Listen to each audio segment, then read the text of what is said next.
Shalom Alechem, nous allons avoir le plaisir aujourd'hui ensemble de pouvoir étudier la page Nun Dalet du traité Nedarim Be'ezrat Hashem. Je vous souhaite beaucoup de Hatzlacha. Début du 7e Perek, on va encore parler du Lashon Ben Adam, à savoir lorsqu'une personne fait un vœu, je me dois d'analyser de quelle manière les gens ont en effet l'habitude de parler dans la ville où ils se trouvent, et en fonction de ça, je dirais, voici tel et tel vœu il a voulu faire. C'était les Mishnayot qu'on a vu auparavant, également ce qu'on va voir dans la suite dans le prochain Perek. En tout cas, très important, tout ce dont on parle maintenant, c'est d'une personne qui a fait son vœu, et par la suite, lorsqu'on lui demande « Mais dis-moi, qu'est-ce que tu étais mitkaven ?» alors il n'avait pas de kavana particulière, ou bien il dit « J'étais mitkaven, ce que vous, les chachamim, vous allez comprendre de mes paroles. » Si par contre, il nous dit « Voici, j'étais mitkaven de telle et telle chose », alors en effet, on se comportera différemment, on analysera ses paroles, parce que l'on va d'après sa kavana au moment où il a fait son vœu. En tout cas, nous dit la Mishnah, Noder mina yerek. Tu sais, une personne qui fait un vœu et qui s'interdit de profiter du yerek, de nos jours, le yerek, c'est donc les légumes. C'est vrai que c'est un terme assez vaste, mais à leur époque, c'était un petit peu différent. On lui dira en effet, tu peux profiter des dlouim, des potirons. Pourquoi? Comment est-ce possible? Nous rapporte le Ran 2 explications, comme ça nous disent également les Mefarshim.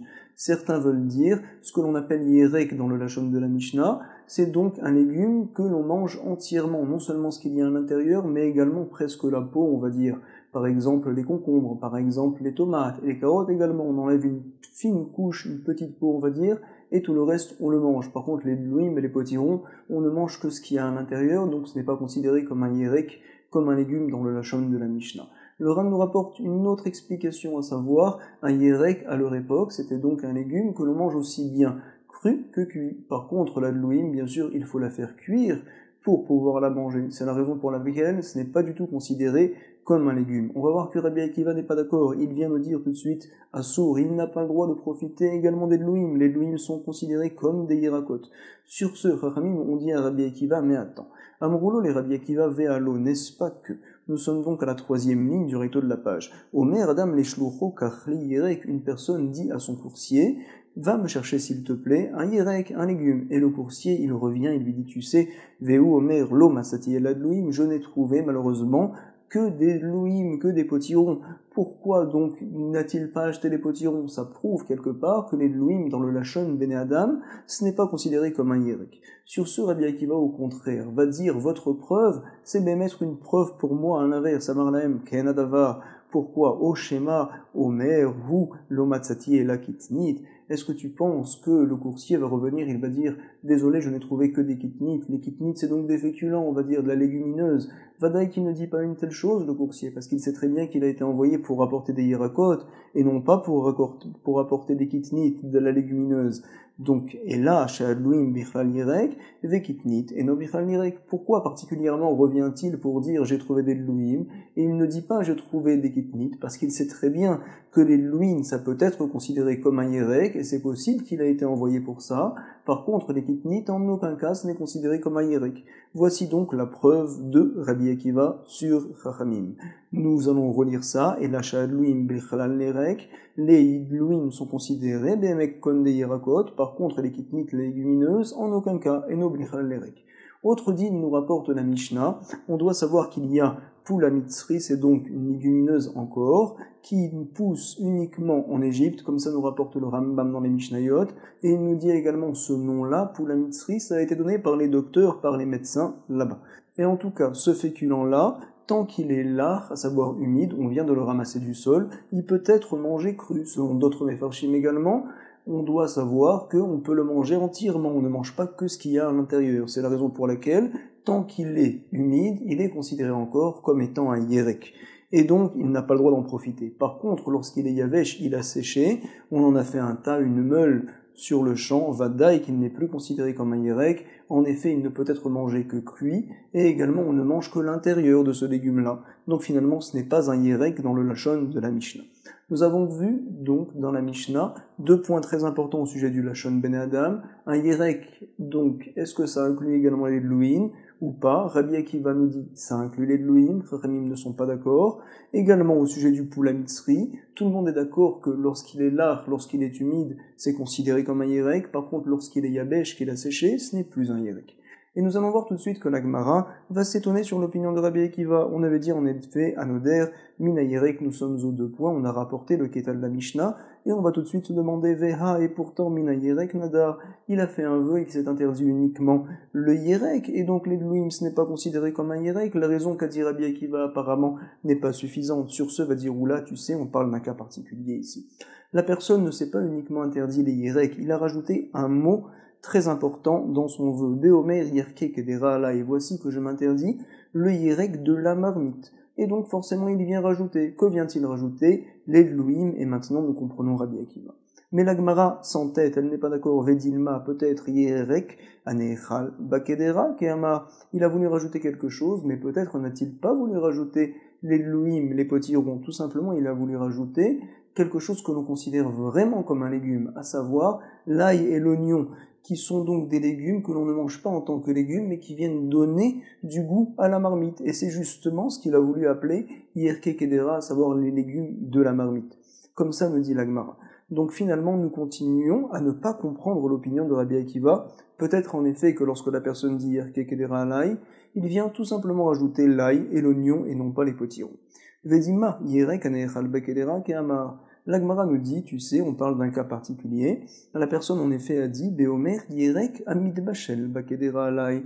Voici que je m'interdis les Yerek, le légume qui est cuit dans la marmite. Et lorsque l'on dit qui est cuit, apparemment on parle de quelque chose que l'on cuit beaucoup, que l'on cuit longtemps et qu'on ne mange jamais cru. De quoi parle-t-on? On parle des Dlouim. Comme ça, va tenir la Gemara et va expliquer grâce à ça l'opinion de Rabbi Akiva.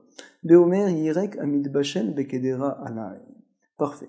Et donc, quelle est la marloquette de Rabbi Akiva et Chachamim? Peut-on considérer que le potiron, c'est un Yerek, et donc finalement dire que la personne a voulu rajouter dans ses paroles et s'interdire également le potiron, ou pas? Tout dépend, est-ce que l'on va analyser les paroles du chaliar, de l'envoyé, du coursier, ou pas?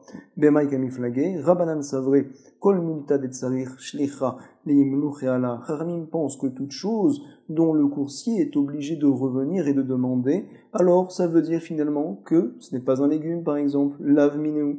Et Rabbi Akiva n'est pas d'accord, savar kol milta demimlir shlicha, et toute chose que le chaliar revient pour demander, dire tu sais j'ai trouvé telle et telle chose au marché. Alors ça veut nous prouver quelque part que c'est oui son mine, c'est oui son espèce. Minehu, et donc c'est considéré le potiron comme un yerek à part entière.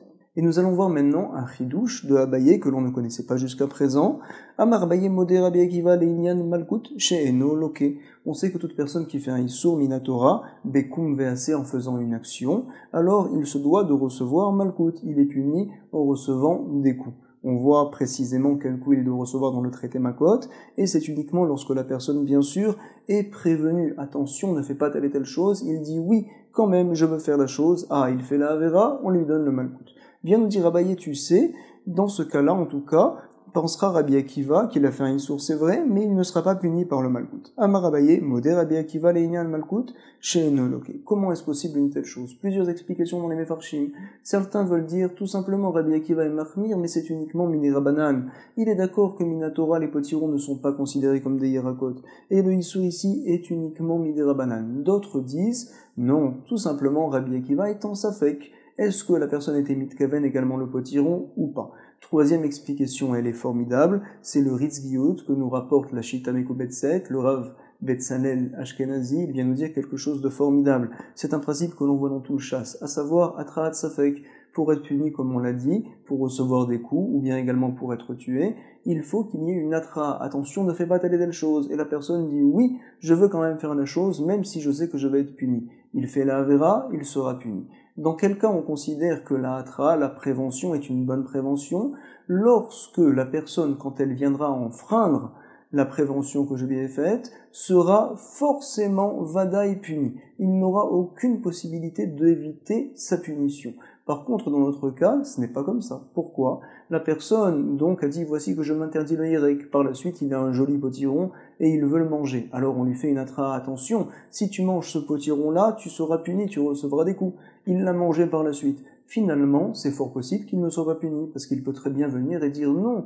Quand j'ai fait mon vœu, je me suis interdit le yerek Amit Bachel Bagdera, par exemple. C'est vrai, mais je n'étais pas mitkaven le potiron. Et auquel cas, on le croira. Puisque finalement on n'est pas sûr à 100% de sa kavana, on viendra le croire et donc il a enfreint notre avertissement et quand même il n'a pas été puni. Donc finalement, même si par la suite il ne dit pas je n'étais pas mitkaven le potiron, Béhémet, il était oui mitkaven le potiron, c'est vrai, mais en tout cas notre avertissement a un problème. Ce n'est pas considéré comme une vraie prévention, c'est ce qu'on appelle une atraat safek, parce que donc la personne après enfreindre mes paroles pourra peut-être s'éviter d'être punie. Donc forcément dans ce cas-là il n'y a jamais malkout, c'est l'opinion du Ritzgiout que nous rapporte la Shita Mekubetset. Donc jusqu'à présent nous avons dit 3 explications pour expliquer Abaye. Nous allons le relire. Amar Abaye modé Rabbi Akiva l'Inyan Malkout Sheino Loke. Nous allons voir maintenant une nouvelle Mishnah, 9 lignes avant la fin du recto, et cette Mishnah-là apparemment il dira comme l'opinion de Rabbi Akiva, mais en tout cas, on se doit avant de la lire de connaître un principe très important. Tout d'abord, Shaliar, bien sûr dans la Torah il y a un Shaliar, à savoir par exemple je veux être Mekadesh, je veux me marier avec une fille qui se trouve à Paris, et c'est très loin, alors je dis à un des voisins de la fille, s'il te plaît, va lui remettre une bague de ma part, et tu lui dis qu'elle est mes coups d'échette pour moi, dorénavant si jamais il le fait, madame est considérée comme étant mariée à moi. Si par contre c'est donc une avéra que je lui demande de faire, par exemple je suis Cohen et je lui demande d'aller remettre une bague à une fille qui est Gerusha, qui est divorcée, alors on apprend de Psukim comme quoi En Shaliach Midvar Avera, puisque c'est une Avera, il n'est pas considéré comme mon Shaliach. Tout simplement, Divrei Talmid, Vedivrei Arav, Mishomrim, à savoir pourquoi m'a-t-il écouté? Il aurait dû écouter au contraire le maître du monde, Boréolam, qui lui disait de ne pas faire une telle chose. Donc finalement, l'action qu'il a voulu faire est nulle et non avenue, ce n'est pas une bonne action d'une part, et également selon certains que la shlichut est oui bonne, c'est vrai, mais en tout cas on ne considère pas que le méchaléar, celui qui l'a envoyé, a fait la avera. Non, vadaï que non. Pourquoi? Tu n'avais pas à m'écouter de toute manière, tu aurais dû écouter le maître du monde, donc la avera, c'est pas moi qui l'a faite. Parfait. Jusqu'à présent, on a parlé de ce principe-là, en shaliach lidvar avera, mais au sujet de Meïla, il y a oui un shaliach lidvar avera, et on apprend ça du reste des psukim. C'est quoi la Meïla tout d'abord? Les objets qui sont saints, un objet qui a été sanctifié au Beth Amikdash, ou bien les klishnaret au Beth Amikdash. Si jamais une personne vient les utiliser à ses fins propres, alors il a fait le yissour de Meïla.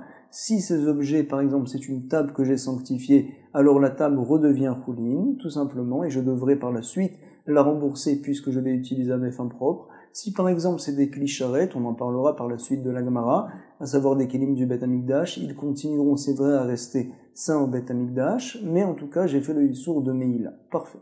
Si jamais donc j'ai, on va dire, de la nourriture qui est sainte, et j'ai tenu personne au courant, je ne l'ai pas dit, et par la suite j'ai dit à l'envoyé, s'il te plaît, prends cette nourriture-là, et va servir les invités avec. Alors il le fait, il va les servir. Est-ce que je considère que mon envoyé a fait le Issour, ou bien peut-être que c'est moi qui a fait le Issour? Là-bas, il y a une Xerat Akatouv, un pasouk particulier, qui vient nous apprendre que Yesh Shaliach Lidvar Avera. En effet, il est considéré comme étant mon envoyé, et finalement, lorsque la viande, la nourriture qui était sainte a été utilisée aux fins personnelles des invités, c'est considéré que moi, qui ai envoyé la personne, ai fait la Avera. On apprend ça de Psukim. Nanatam. Ashaliar she'asa shlichuto, Baal Habayit, Maal, si jamais le Shaliar a fait ce qu'on lui a demandé précisément, c'est le Baal Habayit, celui qui a envoyé, qui a fait le Issour de Meïl. Si par contre le Shaliar a fait à sa tête, il n'a pas fait ce qu'on lui a demandé, Lo asa shlichuto. Shaliar, Maal, qui c'est qui a fait le Issour? Bien sûr, c'est le Shaliar, c'est l'envoyé. Parce que de toute manière, ce n'est pas de ma faute que telle et telle chose a été faite. Moi, je ne lui ai pas demandé ça. Et donc la Gemara va analyser maintenant et va nous dire cette Mishnah-là ne va pas comme l'opinion de Rabbi Akiva, c'est ce que nous dit Rafrizda, et on va expliquer particulièrement. Mantana ma Rafrizda matitin delo ke Rabbi Akiva detnan, parce que par la suite on explique là-bas, dans le traité Meïla, Ketsad, par exemple, Amarlo ten basar laochim, voici que j'ai dit à mon chaliar, à mon envoyé, s'il te plaît, va donner de la viande aux invités. Lui, par contre, n'a pas donné de la viande, il a donné du foie. Venatan laem kaved. Ou bien à l'inverse, ten kaved, je lui ai dit, donne du foie. Et lui, qu'est-ce qu'il a fait? Il est parti donner de la viande, tout simplement une autre partie du corps de la bête. Venatan laem basar. Qu'est-ce que l'on dit dans ces deux cas? Voici ce que nous rapporte la Mishnah dans le traité Meïla. Qui c'est qui a fait le Issour? C'est le chaliar, c'est l'envoyé. En effet, effectivement, c'est pas moi qui ai fait le Issour, parce que moi je lui ai demandé de faire une action X, et lui il a fait une action Y, donc ce n'est pas mon envoyé, il a fait à sa tête, c'est lui qui a fait le Issour de Meïla, Ashaliach Ma'al. Et donc la Gemara va déduire d'ici, Vei Rabbi Akiva, Ha'amar Rabbi Akiva kol milta de mimlich alla Shaliach minne, hu lim'ol ba'al habayit, velo lim'ol Shaliach. Ce n'est pas possible que ce soit Rabbi Akiva, parce que selon Rabbi Akiva, en effet, lorsque j'envoie une personne acheter de la viande au marché, alors il revient pour me dire, tu sais, je n'ai trouvé uniquement que du kaved, que du foie, donc on devrait, selon Rabbi Akiva, considérer que le foie, c'est donc une viande quelque part. Comme ça tient la Gemara. Donc Béhémet, qui c'est qui aurait dû faire la Meïla dans la Mishnah que l'on a vue dans le traité Meïla? Tout simplement, c'est celui qui a envoyé, et non pas le chaliach, non pas celui qui a été envoyé, non pas le coursier. À savoir, on devrait considérer que la shlichut a été en effet réalisée. C'est ce que nous dit la Gemara, on va le relire encore une fois. Amar Rav Frizda, matnitin delo Rabbi Akiva detnan. Tout d'abord, on lit la Mishnah Keitzad, Amar lo ten basar laochin, benatan lahem kaved. Il leur a donné, au lieu de passer de la viande, du kaved, du foie, ou bien l'inverse, ten kaved, donne-leur du foie. Lui, non, il a donné de la viande, benatan lahem basar. Qui c'est qui a fait la Meïla? Ashaliach Ma'al. Et donc, nous déduit la Gemara, si c'était Rabbi Akiva, Amar Rabbi Akiva, kol milta de mimnech ale shaliach mimne.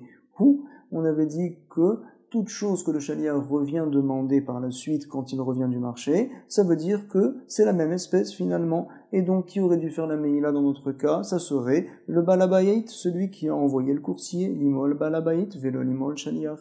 Sur ce, Abaye va nous dire, nous n'avons pas de preuves. Je peux très bien te dire que les Mishnayot dans mes Meïla vont également comme l'opinion de Rabbi Akiva. Pourquoi? Afilou tema Rabbi Akiva, je vais te dire.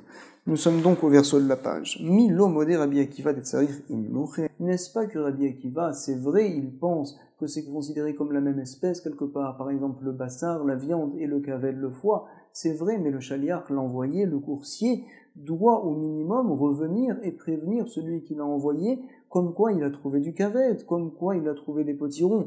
Or, dans le cas de la Mishnah dans Meïla, il n'a pas fait une telle chose, il l'a fait donc à sa tête entièrement, puisqu'il n'a pas posé la question, on va dire, à celui qui l'a envoyé. Ça veut donc nous prouver qu'il a fait uniquement à sa tête, c'est lui qui a fait la Meïla. La Mishnah va comme tout le monde, comme ça tient la Gemara.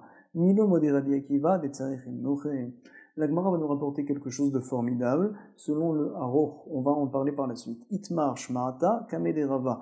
Donc tout ce qu'a dit Abaye, ça a été rapporté devant son ami, devant sa Chavruta, également son Baal Marloket, c'est Rava bien sûr.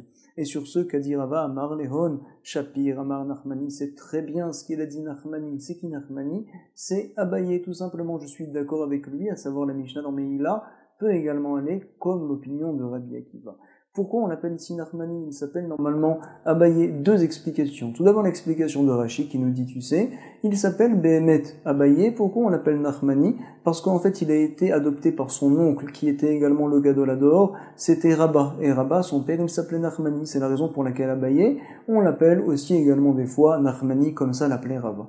Le Sefer Aharor, qui est un Sefer formidable qui vient nous donner l'origine de beaucoup de mots dans la Gemara et également nous rapporter des choses très précises sur les Amoréim par exemple. Ici Abaye, on doit savoir, nous dit le Aharor, à l'inverse. Son vrai nom c'était quoi? C'était Nachmani tout simplement. Mais comme il a été adopté par Rabba, et le papa de Rabba s'appelait également Nachmani, donc Rabba ne voulait pas appeler Abaye Nachmani. Non, pourquoi? Parce que donc le nom de son père, lorsque c'est un nom particulier, on va dire, alors on n'a pas le droit de le citer, même si le papa n'est pas là. C'est la raison pour laquelle Rabba n'a pas voulu l'appeler Nachmani, il l'a voulu appeler Abaye. Donc Abaye, c'est du Lachon Avi, papa. Et donc pour dire finalement tu as le même nom que mon père, et également je me rappelle mon père quand je dois citer ton nom. Donc finalement on l'a appelé Abaye. En tout cas formidable, on voit d'ici la mitzvah de Kivud Avahem, la mitzvah de Mora Avahem également. Ça veut dire on doit craindre ses parents et on ne doit pas citer leur prénom. La halacha est que si jamais le nom du père, le nom de la mère sont des noms courants, on n'a pas le droit de les citer devant eux uniquement, ces noms-là. Par exemple, j'ai un ami qui a le même nom que mon père, je ne peux pas le citer si mon père est là.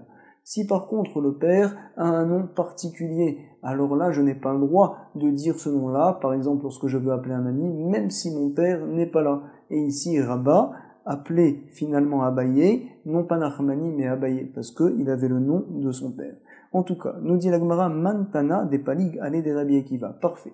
Nous avons vu dans la Mishnah, Tanakama, Chachamim, et l'opinion également de Rabbi Akiva. L'opinion de Tanakama de Chachamim, donc c'est comme quel Tana? Va nous dire la Gemara, c'est comme Rabban Shimon ben Gamliel d'Etania. On va également prouver une telle chose. Il est marqué en effet, Anoder mina basar, une personne qui s'interdit de profiter de la viande. Alors, on lui dit, Asur bekol mine basar, toute les sortes de viande, tu n'as pas le droit de pouvoir les manger. Et également ve'asur berosh, la tête de la bête, ou beraglaïm, les jambes de la bête, ou bekané, la trachée artérienne de la bête, tu ne peux pas la manger également, ou bekaved, le foie, également, ou belev, le cœur de la bête, tu ne peux pas le manger, ou beofot, je vais également t'interdire. Donc les ophot, à savoir les poules, les poulets, tu n'as pas le droit d'en manger. Par contre, vemutar bebassar degim, tu peux manger la chair des poissons, il n'y a pas de problème. Donc on voit, selon ce tanana que l'on vient de citer ici, comme quoi beaucoup de choses peuvent être considérées comme du bassar, si ce n'est donc les poissons. Vechagavim, et également les sauterelles, ce n'est pas considéré comme de la viande. Rajba Gomer, il n'est pas d'accord. Anoder mina bassar, asur bekol mine bassar. Une personne qui s'interdit la viande, il ne peut pas profiter des différentes viandes, à savoir que ce soit la vache, que ce soit le veau, etc. Mais par contre, il va nous dire il y a beaucoup de choses que oui, c'est permis. Ve mutar berosh, ou beraglaïm, ou bekane, ou bekaved, ou belev, ou beofot. Les 6 choses que l'on avait citées auparavant qui étaient interdites, ici on voit que selon Rajbag, c'est oui permis, à savoir rosh raglaïm kane, kaved, lev et ofot. Et il veut nous dire à plus forte raison, ven sarif lomar basar dagim vechagavim, c'est sûr que le poisson également les sauterelles, c'est tout à fait permis, tu peux en profiter. Vechenaya Rajbag Omer, et Rajbag venait nous rajouter également autre chose, à savoir les intestins gravaïm, lav basar, ce n'est pas du tout considéré comme de la viande veochléenne, lav barinéché, il nous rajoute également qu'une personne qui mange les keravaïm, les intestins, ce n'est pas considéré comme un homme, c'est plus considéré comme une bête, on va dire, parce que c'est très gras, c'est très lourd. Et finalement, nous explique la Gemara, orlehen kebassar l'inyan zvine, lavbar inish. À savoir une personne qui mange les intestins non pas parce qu'il n'a pas d'argent, mais parce qu'il préfère ça. Béhémet, il y avait d'autres parties de la bête qu'on pouvait acheter au même prix. Il a préféré prendre les intestins, ça veut dire quelque part qu'il est assez animal dans sa manière de manger. En tout cas, qu'est-ce que l'on a vu ici de très important? L'opinion de Rajba qui dit lorsque l'on fait un vœu, finalement, alors toutes les choses ne sont pas incluses. On inclut précisément le vœu que l'on a fait, à savoir Bassar, et toutes les autres choses sont oui permis. C'est finalement comme l'opinion de Ramim dans notre Mishnah, à savoir quand je m'interdis le Yerek, le potiron m'est tout à fait permis sans aucun problème. Et Rabbi Akiva, lui, n'est pas d'accord. Et finalement, le premier Tana de la Braïta, c'est comme Rabbi Akiva, à savoir quand je m'interdis la viande, je m'interdis également la tête, également les jambes de la bête, également la trachée, également le kaved, on avait dit le lève et les ofot. Parfait. La Gemara va analyser un point important. Maishna basar of les tanakama de asur. Selon le premier tana de la Braïta, quelle est la différence qu'il y a entre le poulet basar of que tu me dis que c'est interdit, et pourquoi des avid shnicha demim nichale? Parce qu'un coursier, lorsqu'il revient du marché, il dit désolé, je n'ai pas trouvé de viande, mais j'ai trouvé du basar of, du poulet. Est-ce que je l'achète ou pas? Du fait que le chaliar revient et demande, c'est donc comme l'opinion de Rabbi Akiva, ça veut finalement dire que le off, que le poulet est considéré, oui, comme de la viande. Pour la même raison, on va nous dire la Gemara, les poissons également, ça devrait être interdit. Basar dagim nami, avin shalicha deilo mishkar bisra, nim nichale. Également, au sujet des poissons, lorsque le chaliar ne trouve pas de viande au marché, alors il vient, il dit, je n'ai pas trouvé de viande, mais j'ai trouvé des poissons. Donc, pour la même raison, les poissons devraient être considérés comme de la viande. La Gemara va nous répondre non. Tu sais, il y a une différence, ici on parle d'un cas particulier à Marabaï. Kegon chez Dam, à l'époque ils avaient l'habitude de faire des prises de sang, des grosses prises de sang, ce qu'on appelle une akazat dam. Et donc il fallait bien manger après la akazat dam, parce qu'il faut reprendre des forces. À Marabaï, Kegon chez Dam, une personne qui a fait une akazat dam, une grosse prise de sang on va dire, il ne mange pas de poisson. Des loachim dagim, c'est pas bon lorsque l'on fait une akazat dam de manger du poisson. Et donc forcément, lorsque la personne s'est interdit de manger de la viande aujourd'hui, alors quoi qu'il arrive, c'est sûr qu'il n'a pas voulu s'interdire le poisson, de toute manière il ne mangera pas de poisson. Quoi qu'il arrive, il ne mangera pas de poisson, ça ne dépend pas du vœu, donc forcément, le poisson il n'a pas voulu se l'interdire. Ah, nous dit la Gemara, mais attends, pour cette même raison-là, Iari afilou ofot, également le poulet, tu devrais dire une même chose, à savoir quand je viens de me faire une prise de sang et que je m'interdis la viande, c'est sûr que je n'ai pas voulu m'interdire le poulet. Pourquoi? Parce que de toute manière, le poulet, je ne le mangerai pas aujourd'hui parce que c'est mauvais pour la santé lorsque j'ai fait une prise de sang. Loachil, pourquoi? Des amar shmoel, des mesukar, veachil, bisra, det safra, parach, libé, bet safra. Des mesukar, c'est-à-dire une personne qui a fait une prise de sang sur le katef, sur l'épaule. Alors lui, si jamais il vient par la suite à manger du poulet, bisra det sifra, à savoir de la viande d'oiseau, on va dire, alors également parach libé ketsifra, son cœur risque de s'envoler comme un oiseau, à savoir il risque de s'évanouir tout simplement. Du fait que lorsque je mange du poulet après avoir fait une prise de sang à l'épaule, alors c'est si dangereux, on va dire. On apprend d'ici que les fautes, que le poulet c'est jamais bon pour le corps en règle générale. Même si la prise de sang je l'ai pas fait sur l'épaule, je l'ai fait à d'autres parties du corps. Quoi qu'il arrive, ce n'est pas bon. Donc forcément, nous devrions dire également que la personne qui a fait une prise de sang et qui dit je m'interdis la viande, c'est sûr qu'il n'a pas voulu s'interdire non seulement le poisson, mais également les fautes, les poulets. Pourquoi? Parce que de toute manière, il n'en mangerait pas aujourd'hui. Bli kesher du vœu. Bli kesher, donc le neder que la personne a fait. Vetania, nous allons voir une braïta qui nous confirme également. En mekizin lo al dagim, velo alofot, on ne fait pas de hakazat dam al dagim, et par la suite manger des poissons, et également par la suite manger du poulet. Velo al basar maliar, également de la viande salée, on ne mange pas quand on fait une hakazat dam.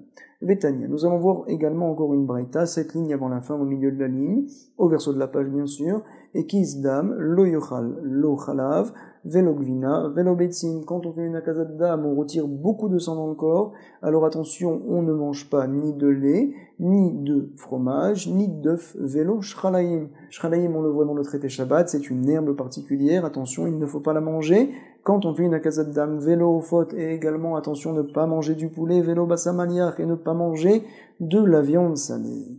Donc, nous dit la Gemara, finalement, il ne devrait pas y avoir de différence entre le poulet et entre le poisson, quoi qu'il arrive. Or, dans la Braïta, on a dit que la personne ne peut pas manger les néophotes quand il a fait son vœu, par contre, manger du poisson, il le peut. La Gemara nous répond, c'est différent. Shai néophote des fchar les deshlika. On a oui la possibilité, lorsqu'on a fait une grosse prise de sang, de manger des néophotes du poulet, à condition, par contre, de faire bien cuire, c'est ce qu'on appelle une shlika. Dans ce cas-là, ça serait oui permis.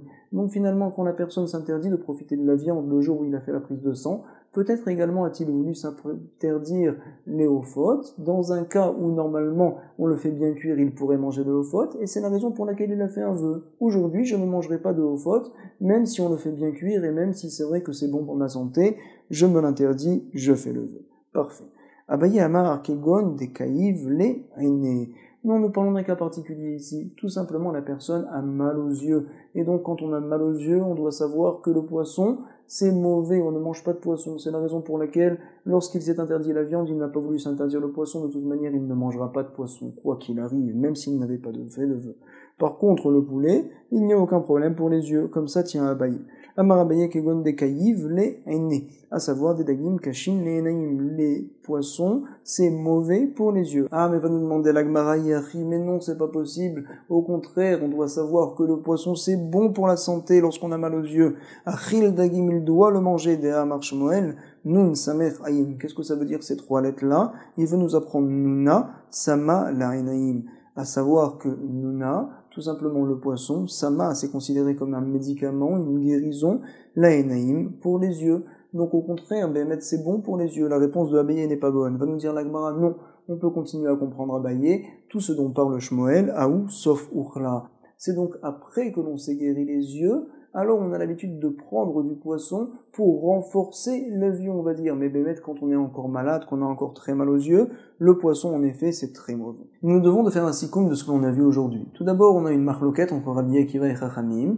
Est-ce que les potirons sont considérés comme des yerek ou pas? Finalement, la Gemara nous a expliqué qu'on parle dans un cas où la personne a dit « Voici que je m'interdis les légumes qui sont cuits dans la marmite », puisqu'il a rajouté des mots particuliers, ça veut dire qu'il vient également nous faire comprendre, peut-être selon Rabbi Akiva en tout cas, que les potirons également, il veut se les interdire, bien qu'en général on ne considère pas ça vraiment comme un yerek.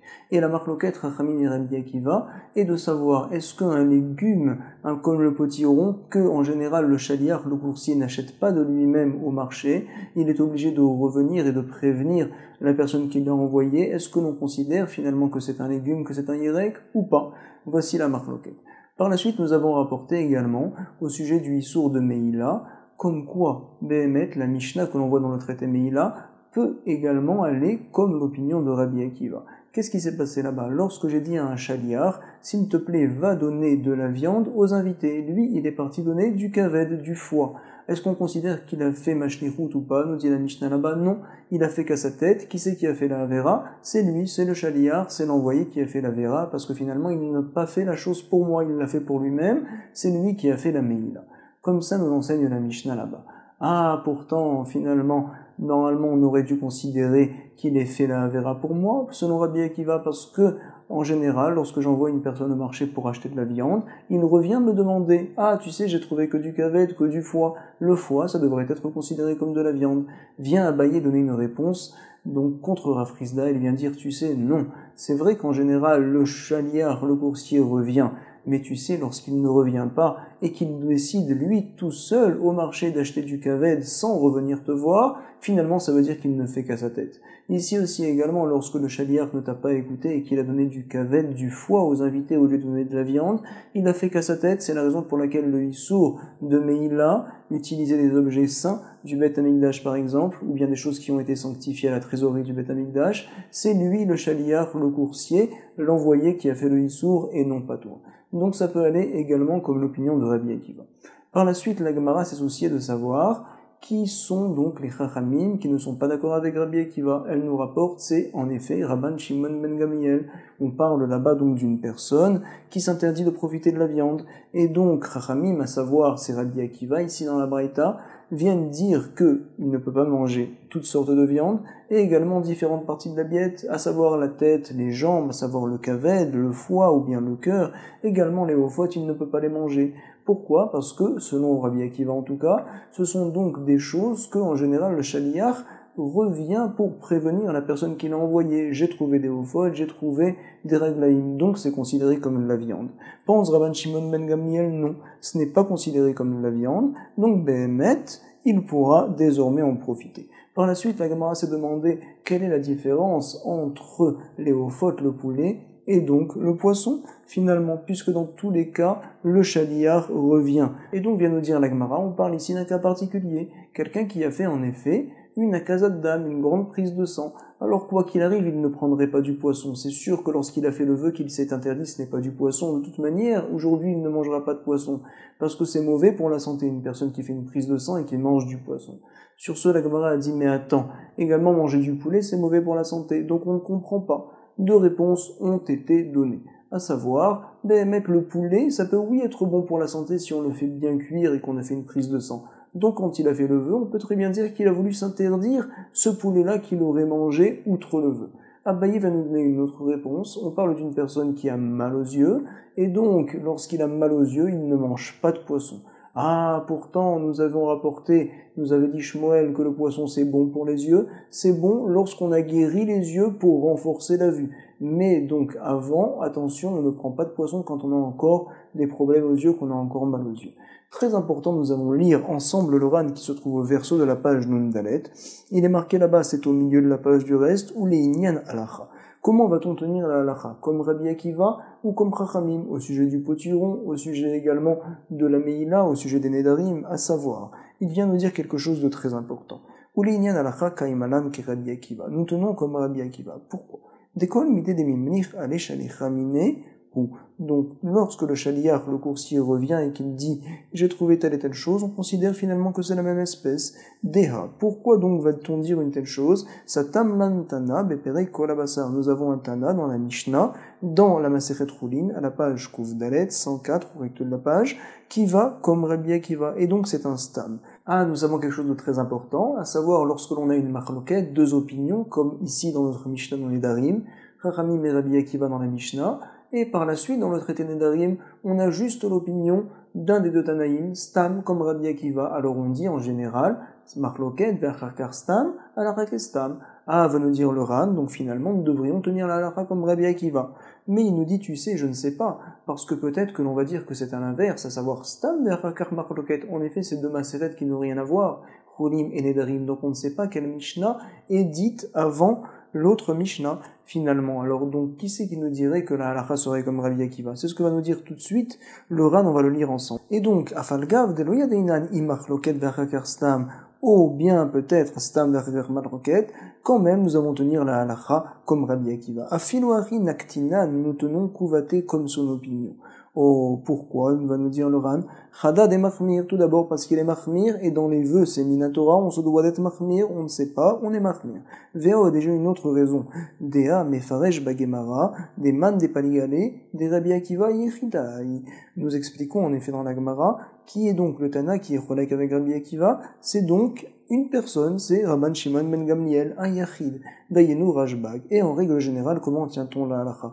Vekaimanan halacha ki Rabbi Akiva mechaveru, lorsque Rabbi Akiva est cholek avec un Tana, la halacha est fixée comme lui. Et donc ici, puisqu'il n'y a que Rashbag qui est cholek avec Rabbi Akiva, nous sommes possèdés comme Rabbi Akiva. Imkar, c'est la raison pour laquelle, anoder mina basar, asur bekol mine basar, ou beofot, ou bedagim, etc. À savoir une personne qui s'interdit la viande, il est interdit de toutes les styles de viande, et également des ophotes, également des poissons. En tout cas, on se doit également de connaître quelque chose d'important, c'est qu'en règle générale, nous tenons la halakha comme Rabban Shimon ben Gamliel dans les Mishnah. Ah, c'est très important, on voit ça souvent dans les Mefarshim, Tosfot nous dit ça également. La halakha comme Rashbag, Rabban Shimon ben Gamliel, c'est uniquement dans les Mishnayot, mais pas dans les Braitot. Or, ici, c'est vrai que nous savons que notre Mishnah va comme Rashbag, c'est vrai, mais le nom Rashbag n'a pas été cité dans la Mishnah, il n'a été cité que dans les Braitot, que l'on voit par la suite. C'est un point très important que l'on vient d'étudier, c'est un peu en plus, on va dire, c'était donc pour s'aiguiser un petit peu les labènes.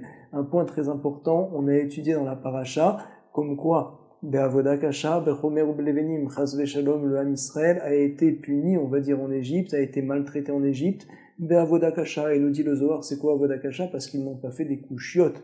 Du fait qu'ils n'ont pas posé des couchiotes dans le Beth Midrash, à savoir beaucoup de questions pour comprendre profondément la Gemara, alors Behemet, ils ont été punis. Bechomer, c'est-à-dire du fait qu'ils n'ont pas fait de kalvachomer, dit le Zohar HaKadosh, du fait qu'ils n'ont pas fait de raisonnement a fortiori, à savoir ils n'ont pas beaucoup réfléchi, et également, ou bilvenim, c'est quoi les venim? Du fait qu'ils n'ont pas été melaben, la halacha, à savoir qu'ils n'ont pas nettoyé, on va dire, la halacha, ils n'ont pas précisé l'étude de la halacha. En effet, c'est vrai que le Ham Israël devait donc servir Pharaon, mais si jamais il s'était plongé dans la Torah, comme du reste la Shevet Lévi, alors il n'aurait pas eu de telles souffrances. Nous, Bezrat Hashem, que l'on puisse avoir toutes les brachot du monde grâce à cette étude-là. On vous souhaite beaucoup de hatzlacha, une bonne révision, et également rendez-vous pour la traduction mot à mot, Bezrat Hashem Yitbarach, Kol Tuv, Shef HaBracha Ve'hatzlach.